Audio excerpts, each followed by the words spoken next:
It may have been the shootout of the season between the Patriots and the Chiefs. So what are a couple of football nerds like us about to talk about, Evan? Defense. You know it's going to be defense. This one was tough to top offensively, though. If you like offensive football, 83 combined points, almost 1,000 combined yards, this was the game for you. And if you like defensive football, defensive talk, this is the video for you. This is a post-game edition of the Foxboro Report, brought to you by our friends at 1 in 100. If you're looking for cheap tickets to the next concert, sporting event, trying to get to the next Patriots game, check out 1in100.co. Again, that's 1in100.co.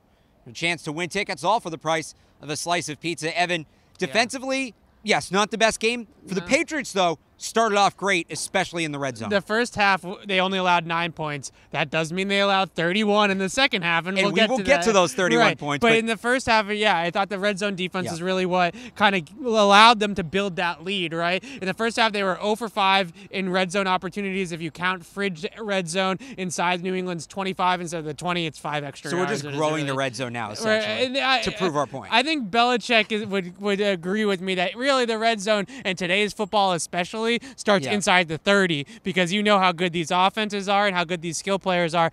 First half, it was really Dante Hightower had his interception. Duron Harmon had the interception at the end of the second quarter. So that kind of added up to a pretty good defensive first half, and then the wheels fell off in the second half. Well, that was huge at the end of the first half. The interception by Duron Harmon, tip drill interception with 4 seconds left.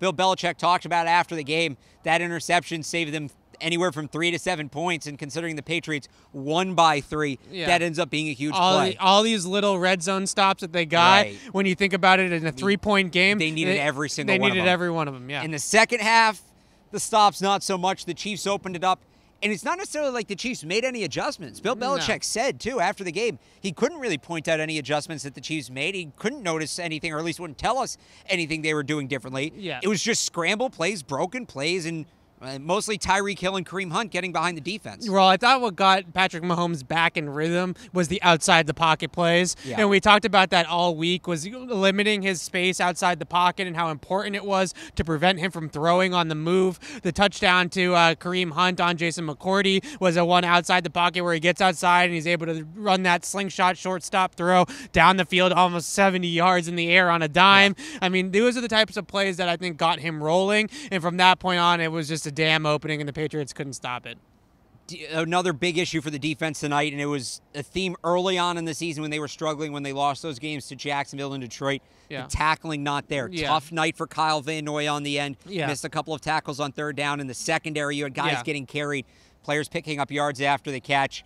That's still something I think that's plaguing this team. It may not have been as relevant the last couple weeks because they've been winning games, but the tackling is still an issue. Yeah, well, I think that the main thing that was an issue with the players were talking about after the game, I asked a couple of the players about some of the big touchdowns that they gave up in the second half, most notably the 75-yarder, and both Stephon Gilmore and Jason McCourty basically said there was no coverage bust. We just didn't do a good job of identifying Tyreek Hill running through the zone coverage and then getting him on the ground once he had the ball in his hands, and that was a team effort that they kind of slipped up on that play. They didn't notice that Hill was inside alignment in the slot, and they lost him. They flat out said after the game to me that they lost him. That can't happen. When you have a player that explosive and you lose him inside the coverage like that, and then you can't get him on the ground, you get 75-yard touchdowns. You familiar with the term compliment sandwich? Yes. You have a job evaluation. They give you something good you did, something bad, something good. Let's turn this into a compliment sandwich. Good, the red zone defense. Bad, the second half. I want to end on a positive note, though.